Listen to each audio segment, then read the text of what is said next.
যুক্তরাষ্ট্র যদি নতুন করে কোনো আগ্রাসন চালালে জবাব দিতে সেনারা প্রস্তুত আছে বলে জানিয়েছেন ইরানের পার্লামেন্টের স্পিকার বাঘের ঘালিবাফ।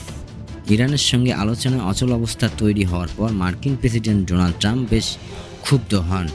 গতকাল সোমবার তিনি তার জেনারেলদের সঙ্গে বৈঠক করেন। এরপর যুক্তরাষ্ট্রের সংবাদ মাধ্যমগুলো জানায়, ইরানকে চুক্তিতে বাধ্য করতে ট্রাম্প আরও হামলা শুরুর ব্যাপারে ভাবছেন।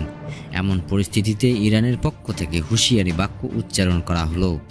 বাঘের ঘালিবাফ জানিয়েছেন, ইরানের 14 দফার দাবিতে ইরানিদের অধিকার নিহত আছে, আর এগুলো মানা ছাড়া যুক্তরাষ্ট্রের সামনে আর কোনো বিকল্প নেই। মাইক্রো ব্লগিং সাইট এক্সে তিনি লিখেছেন যে কোনো নতুন আগ্রাসনের যথা উপযুক্ত জবাব দিতে ইরান প্রস্তুত। ভুল কৌশল এবং ভুল সিদ্ধান্ত সবসময় ভুল ফলাফল এনে দেবে। পুরো বিশ্ব ইতিমধ্যে এটি দেখছে। আমরা যে কোনো কিছুর জন্য প্রস্তুত, তারা আশ্চর্য হবে, লিখেছেন ঘালিবাফ।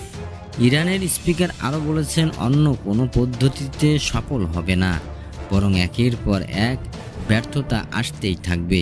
তারা যত বেশি সময়ক্ষেপণ করবে, তাদের দেশের করদাতাদের অর্থ ততই যেতে থাকবে।